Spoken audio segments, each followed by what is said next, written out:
Hello and welcome to May's IBMS Pod. This month we catch up with magazine regular and recently crowned Biomedical Scientist of the Year, Bamidele Farinre, after which in LabLife we chat to Miquel Serna-Pascual, who won this year's Gold Award in the Biological and Biomedical Sciences category at the STEM for Britain Poster Awards. So, award winners all round this month. Okay, let's jump straight in with our conversation with Bamidele. Hello and welcome to our guest today, Bamidele Farinre. Bamidele is a biomedical scientist who specialises in virology, and on the 8th of April this year, she was named the Biomedical Scientist of the Year and the overall winner 2022 at the Advancing Healthcare Awards. Bami, welcome to the podcast. Thank you. To get things rolling, I'll hand you over to Jordan, who's going to talk to you about your career. Thank you. Hi, Bami. Welcome to the pod. Thanks for joining us today. Thank you, Jordan. No problem. So to kick things off, could you just introduce yourself a little bit more? Tell us a little bit about what you're doing now and your role within biomedical science. I'll introduce myself. My name is Bamidele Farinre, a biomedical scientist specializing in virology. Currently, I work as a scientific advisor with the UK HSA, and solely the role is for lab validation and quality assurance, specifically for COVID labs that are being ramped up for capacity testing, and then just checking their documentation, their submission to ensure that they're good enough to go for them to start running the lab. And aside from that as well, I just do some other activities in the background with regards to STEM ambassador work and then also mentorship as well. Cool. Could you tell us how you got into biomedical science? What was your background and your motivations behind taking this career and becoming a biomedical scientist? It's funny actually, because sometimes when I get asked that question, I'm like, to be honest, I wanted to be a pharmacist. So that was my career aspiration, but I guess the universe wasn't agreeing, So just by, should I say coincidence? So I didn't get into the university that I wanted to go for my pharmacy. And then so I went through a period of time where I was trying to decide, what do I do? And then it was suggested to me by one of the career mentors then to say, why don't you try applied biology, applied science? So I thought, I don't know about that. I've never heard of it. And then I said, you know what? And then they said to me, if you try it, then you could go into biomedical. If you don't like it, then you can, think about it again. And then you could consider biomedical science. And I'm like, okay. So that was it. But that was the best choice, decision that I made. Because in those 2 years that I did applied science in Brighton University, I thrived. When I said that, as in I excelled, it was a really good mixture. It wasn't like the classroom mixture was really good. We had we had mature students within the class, so that was a mixture of practicals and theory, which actually gave me room to actually develop really. And in that course, it was like competition more or less every single term for all the students there. So, and that was where my love for but the healthcare, that was where it now became more that I actually thought, I would actually follow through with this into biomedical science, because the subjects that I was studying there, like immunology, biochemistry, I particularly liked microbiology. And then so that was where it all started. And then when I graduated, then it took a while to secure a role as a trainee, because then there wasn't that much information around about how to navigate your career path, information and to what's the best way to go, if you should do a sandwich course or if you should do a 3-year course that will land you into a trainee post. And it was just afterwards that you started learning about, oh my gosh, you have to actually do a period of training in a lab before you become HCPC registered and things like that. So, but aside from that, I started as an MLA, and then that was how the career journey started. So what was the first role you were doing as an MLA? So the first role actually started in Hammersmith, Charing Cross Hospital. So I was in the CSU department. It was a biochemistry department. And that was where I was more or less introduced into healthcare, into hospitals, and it was just normal I would call it admin work, where we just do sample separations. I was based in the sample reception, and I didn't do much of lab work. So I was like, no, I need more than this. This is not what I want to do. And then, so I think I only did that for about 8 months or so before I applied for St. George's.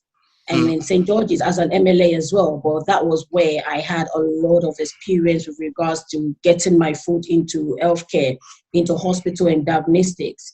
And so that was where I had the opportunity to train to work in the virology department as well as the microbiology department. So I learned all the technique, or at least most of the techniques that they would show to an MLA, because of course there's a limit of practice when you're not HCPC registered. But I mean, I loved the experience that I gained there, because that was what exposed me to diagnostics as a whole. Yeah, and then you found your way into Great Ormond Street as a trainee biomedical scientist. Yeah. That was a wow moment. Like, oh my gosh, I finally 2 years after I finally got in. But that was where I got my grounding. Great Ormond Street Hospital. I remember then they took there were 3 of us that they took on. That was a big one then, for 3 trainees at the same time. And then with the idea of having us multi-trained in virology and in microbiology. I started off my training in microbiology, and then get to my specialist in virology, and then higher specialism in all. Well, that was where I got my grounding, obtained my HCPC registration. After that, did my master's. I did my specialist portfolio in virology, and as well as my higher specialist as well, amongst other things.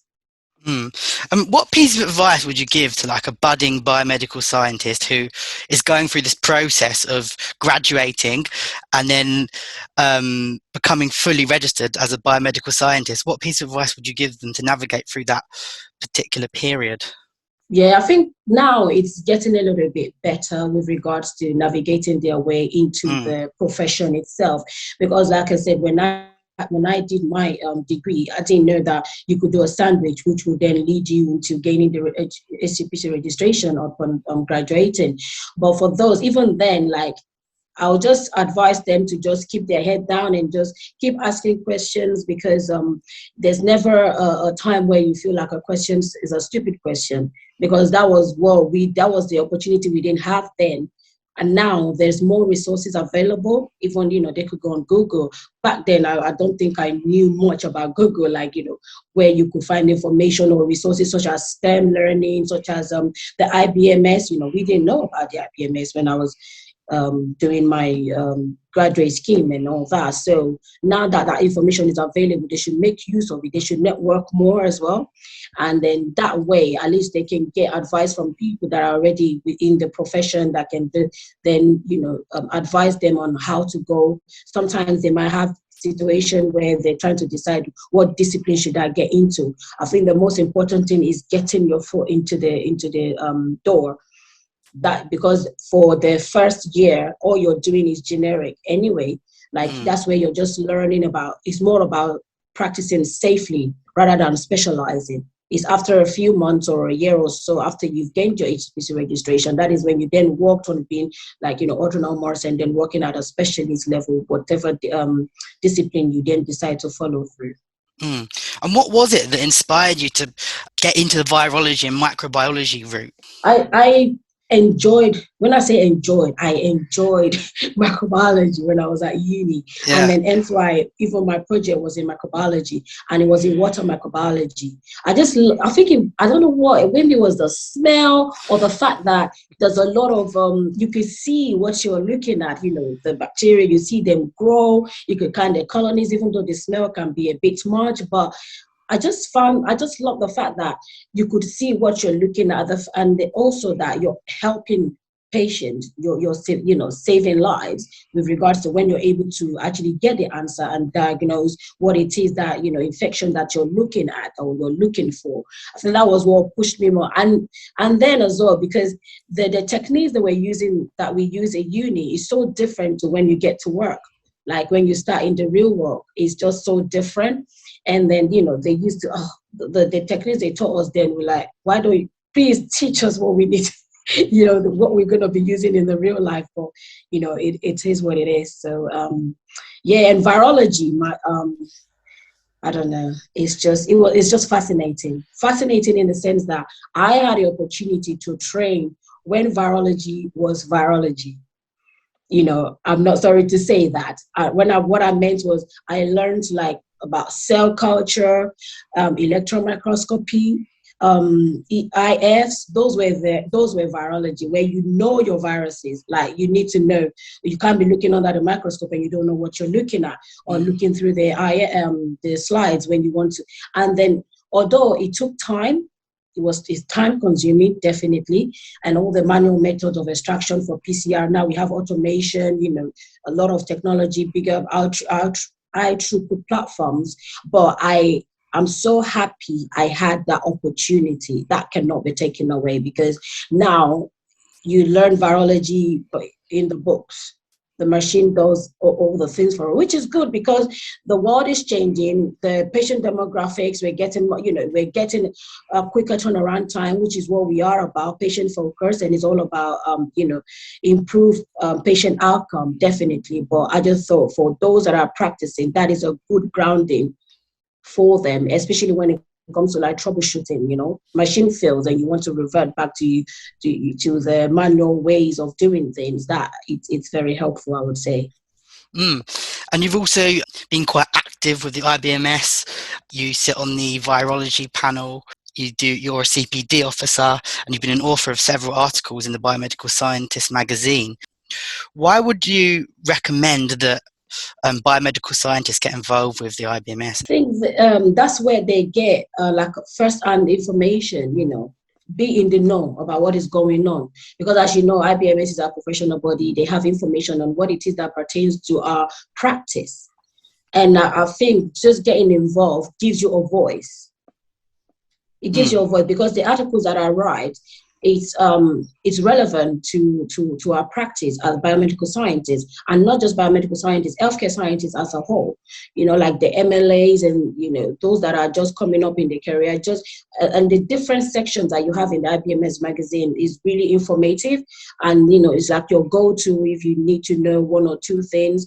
Also, like the JBL, the CPD online scheme, just for you to be aware of development within the discipline itself, within the profession, because it has a wealth of information on the IBMS website. And if you do take part in all their public engagements as well, it just exposes you to what is going on in the wider network. As you know, biomedical science is not a small niche.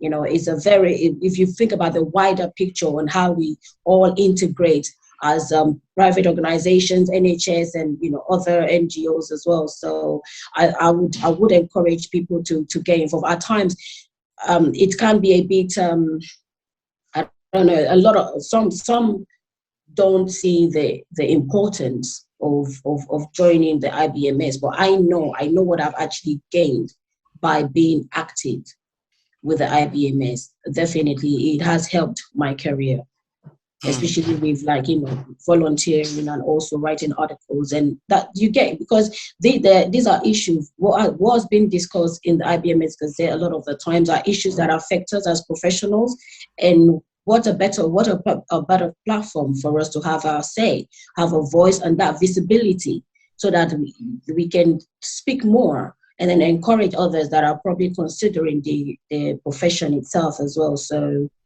it's something that I would recommend. Yeah. Well, congratulations, Bami, because as Rob said at the top of the episode, you recently won the Biomedical Scientist of the Year award, and you won overall winner as well at the Advancing Healthcare Awards 2022. So I'm going to hand you over to Rob, and he's going to talk a little bit more about some of the projects you did that you were recognised for this award. Thank you, Jordan. Yes, indeed. Congratulations again, Bami. And you're in very illustrious company there. I think we've got Sarah Pitt, Guy Orchard, Malcolm Robinson. Did you expect to win? And how did you feel when your name came over the tannoy? Oh boy, did I expect to win? I mean, yeah, why not? I had that, inclination that, why not? Just go there and just enjoy the moment. I mean, being a finalist alone, it's an accomplishment. So, but to win, I was like, wow, that was a wow moment for me. I was not expecting it. I mean, that was a shock. And then being the overall winner.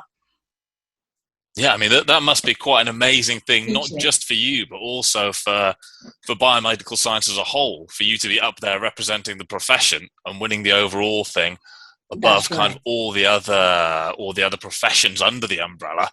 I mean, is that something that's important for you? It seems to be quite pivotal to what you do representing the profession. Absolutely. To get the recognition. I mentioned earlier on about my involvement, what I do and all that. I do it for the love of it. I do it because I want to give back to the community. I do it because I want to be the change. I start with myself, leading and being the change that I want to see. What makes me to be a mentor? I mentioned that it was really, and it is real, it was difficult to navigate through being able to secure a role, knowing where to, how to put your application, just not having that, mentorship, not knowing who to go to, how to navigate it. It can be difficult. And at times it can be discouraging for some people. If you don't have that mental strength and you don't have that support, you can actually be like, you know what, I don't need this headache. I'm not going to pursue the career, and so that's my motivation to say, there are people out there, they don't even know about the profession, or they just did it. Like I said, I wanted to study pharmacy, and then I ended up in biomedical science, and we might have people like that as well, just knowing, just that encouragement that, look, I've done it. It has been a journey, I can tell you that. It hasn't been an easy journey. It has been a journey, but exciting and fulfilling. I can, and the award, like I said, is for all healthcare scientists, is for all biomedical scientists, is for the ones that are coming as well, because it goes to show that everything that you do is seen. There's that visibility of you're being heard. You're making a difference. And what I'm actually proud of is the fact that I'm influencing mindsets, with regards to the younger ones. Like even before the awards, right when I started my career, even immediately as I finished and I obtained my HCPC registration, I've had that mentorship mentality of trying to help others and bring others in. And I have been successful in that. I mean, I can name, a few people in the profession that I've actually helped them along the journey. And it makes a lot of difference. And aside from that, from a BAME background as well, that representation matters as well. Because when it comes to leadership positions, you want to be like, we want to see a face. We want to see somebody that feels like, I can do it as well. There's this initiative that I'm part of, which is the WISE campaign, My Skills, My Life. It used to be called People Like Me. I actually like that, People Like Me, because it says it all. When we go into schools and do our STEM engagement, they're able to relate. So the students, teachers, they can see us and say, oh, okay, she's Black. Oh, she's a woman. That alone, that means I can go into science as well.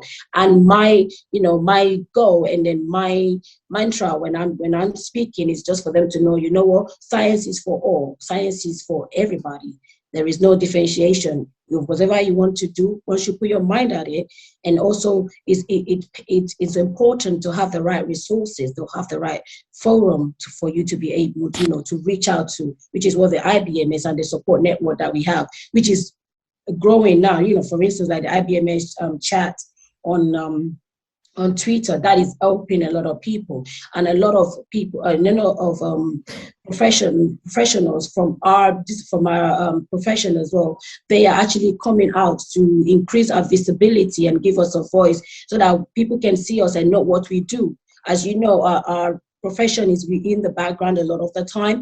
They don't know what we do. But COVID came, it actually put us in the limelight, so they know what is virology. What is virology? And you mentioned Sarah Pitts earlier on. She did a lot of podcasts and episodes and appearances explaining to the general public so that they have an idea what it is.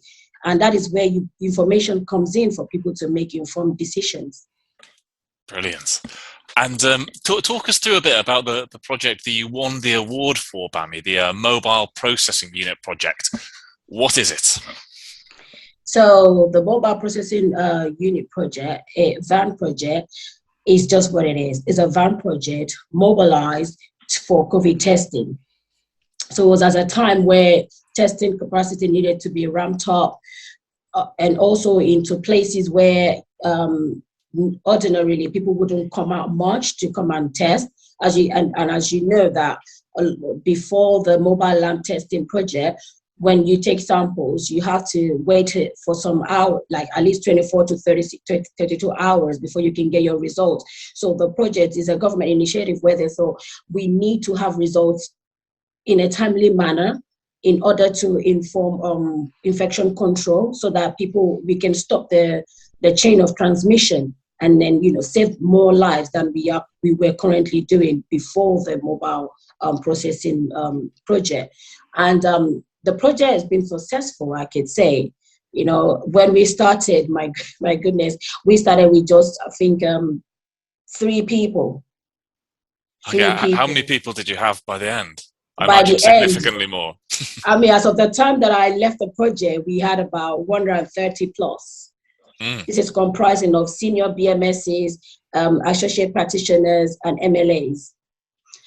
And that's excluding the other side of the project, who are the logistic company, but the one that I was in control of, which is the scientific aspect of it, over 130. And it was not easy with the recruitment, as you know, the nature of the project was like, And how does, if you think of, say, a healthcare trust or something, that they've got all their hierarchies in place, everyone knows exactly what positions they're going into. For a project like this, do you have any of those kind of structures in place? How do you manage where everyone fits in and how the whole project functions when there's never been a project like it before? Initially, it was thought that we probably just need, biomedical scientists to do the work. But as you know, we were commissioned to do 14 vans. That is a lot. And on the shift system that we were going to be doing, there's no way we're going to actually, and then also recruitment of BMSs it's very difficult, it's challenging. So we thought, hold on a second, we need to review how we're going to do it. So that was where it came about that, okay, there's going to be MLAs, it's going to be APs, and each of them are going to have different tasks and responsibilities that they do. So the structure was that the BMSs do the initial verification of the platform that we're going to be using, ensuring that things are in place end to end and things like that. And then the APs will act like junior, sort of a level down to the associate practitioner. The associate practitioners are level down to the BMSs, and then we have the medical lab assistants who are lower down to the APs. And then the APs act as supervisors within the vans, because they are the one that goes into the field to actually carry out the testing. Yeah. So the role is well defined, in the sense that APs, they know what they do, and the training was tailored accordingly as well. So the BMSs, once they're recruited and trained, they then become the trainers to the APs and the MLAs. And then that was how we were able to then, build the workforce to what it was. And what were the biggest challenges you faced in the project? I think the bigger challenge was working across sites, because we had 4 or 5 hubs that we had, and just communication across those sites, ensuring that what we're doing, everyone is on the same page, making sure that we don't miss anything, nobody is missed out of the loop. And because it was a multi partnership with logistic company, we had the workforce company, then we have the pathology team. So it was a big challenge, try to communicate, especially where you're working with non-scientific team members where you have to then explain, whatever you're doing in layman terms, so that everybody's on the same page, and you trying to understand their viewpoint as well. And other challenges is when things don't go the way you want. Literally every day there's an issue. every day. And you can imagine that. And you can't even anticipate what kind of issue you're going to see or encounter on any given day. So, but it was exciting because it's like, okay, what is today bringing, forever on our toes. And, things change by the minute. And when I say by the minute, they actually change by the minute. With 1 minute, you could be told that, for instance, like when you want to deploy, you could be told last minute, oh, you're going there. And then they call you back to say, no, change direction, you're going there. Or when you have staff shortages, it's like, it was challenging. Sounds like a lot of thinking on your feet and a lot of dynamism. Oh, my voice, my goodness. I lost my voice a couple of times, definitely. And what's the, just before I pass you over to Jordan, what's the thing you're most proud about with the project? And I mean, it's an amazing piece of project management. What advice would you give to others who are facing, obviously not exactly the same project, but moving into some kind of project management area? I think success to me for this project was the fact that we were able to mobilize all 14 vans, and we were able to deliver. So we were now deployed and actually carried out testing. The team, they were committed. When I say committed, because they were doing 4 days on, 4 days off, away from home, highly pressurized environment.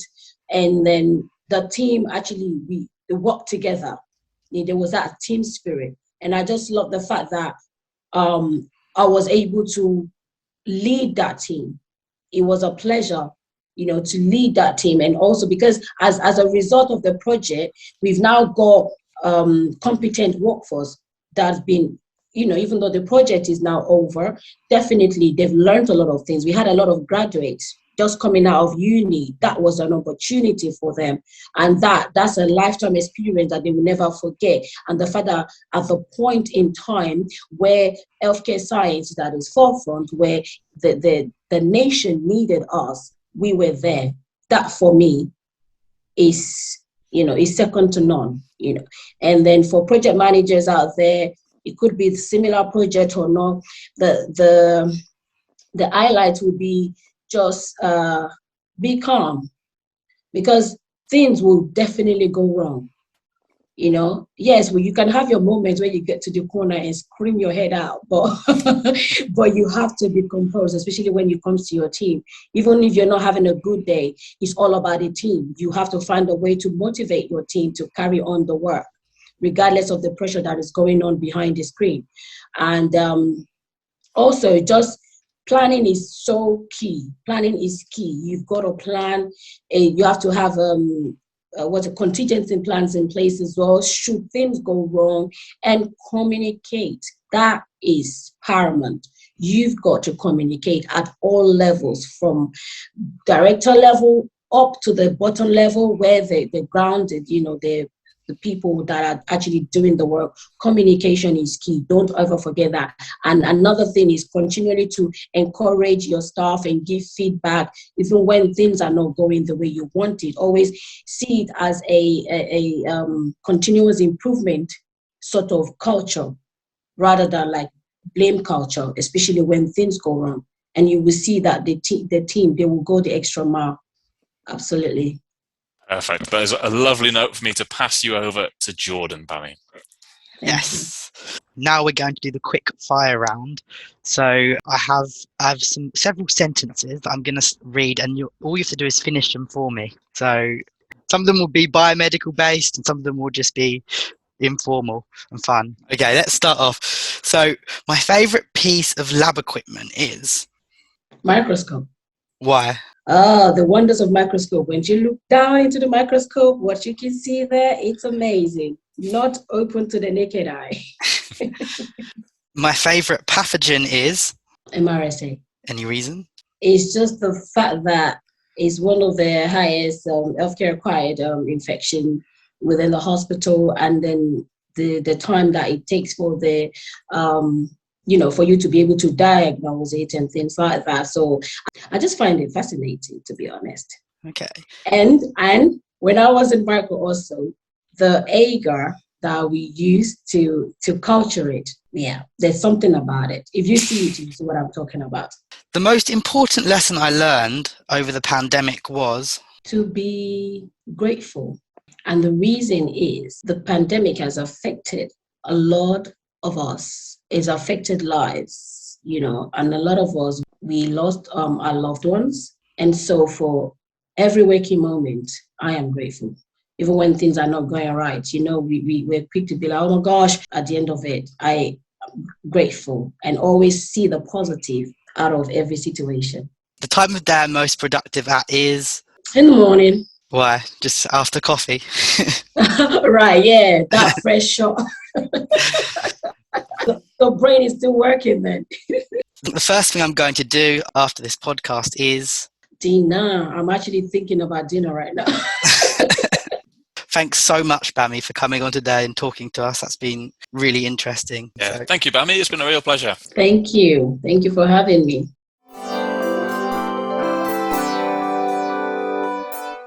Welcome to this month's LabLife.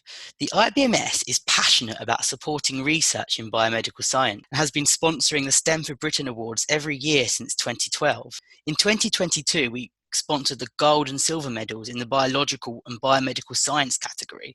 The awards are an annual poster competition and exhibition giving early career researchers the chance to showcase their research to parliamentarians. Miquel Serna-Pascual, a second-year PhD student from King's College London, won this year's Gold Award for his poster communicating his PhD research project, which hopes to spot diseases early just by monitoring a patient's breathing pattern using an interdisciplinary, biomedical and mathematical approach. Miquel, welcome to LabLife. Thanks for joining us. Thank you so much, Aaron. Yeah, it's a pleasure to be here. So well done on winning the Gold Award this year. So your project is looking to detect diseases early by collecting data about the way a person breathes using a technique called SPAR. So would you mind taking us through it, how this works, and a little bit more about the project?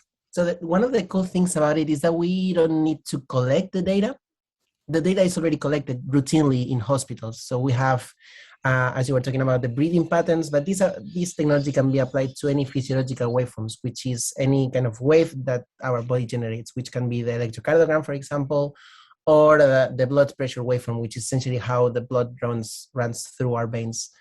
So we usually, with this data that is already collected, we use it in a very simple way. For example, in the cardiovascular waveform, we use it very simple metrics of all this data, which is the heart rate usually, and in the case of blood pressure, the systolic and diastolic blood pressure. So these single points are usually correlated to disease and changes in the body.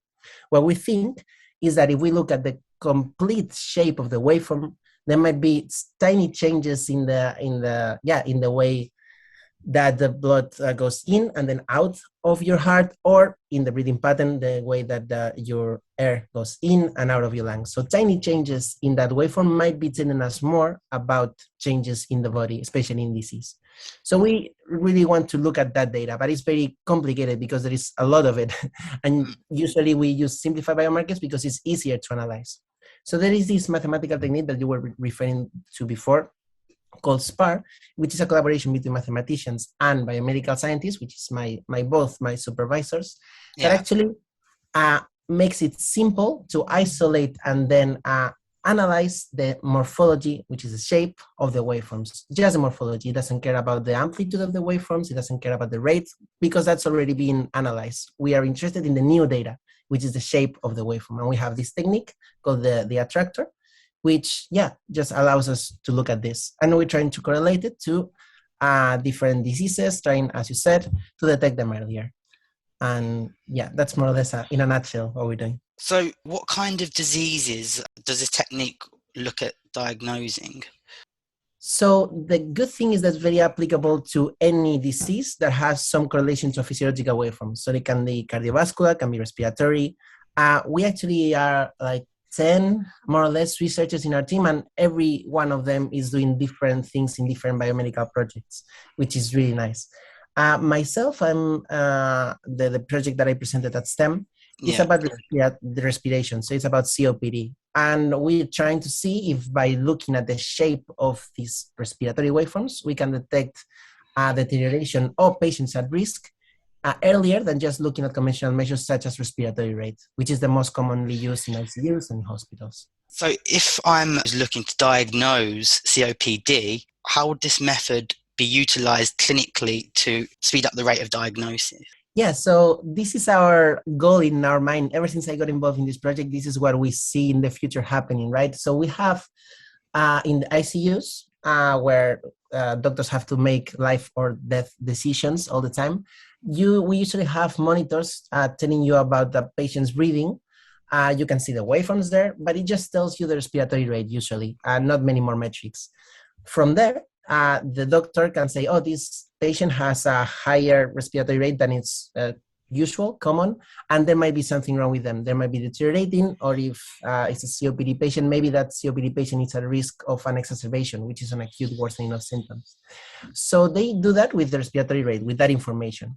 We think that if we give them more information about the changes in the body, which is the shape of the waveforms that we're looking at there, in an easy to understand way, an easy to quantify way as well, maybe they have an earlier clue that something's going wrong. So for example, the respiratory rate might be the same in the first day or the day of admission of a COPD patient. It might be a common range of respiratory rate, like 20, 30. But then perhaps the morphology of the waveform is much different in the patients who are at risk of exacerbation than the patients who are not at risk of exacerbation. So if they knew that before, they would know it with a change in respiratory rate, which might be further along the road of that patient. Maybe they can act before, and then that patient can be better treated, and that's the whole goal of our project, to try to improve patient outcomes, basically. How far are we away then from this being used clinically, and what are the next steps in moving this towards being used? So it's essentially a matter of people knowing about it, because we really believe in it, that it can actually make a change, and we would love to, as I was telling you, have it on the clinic.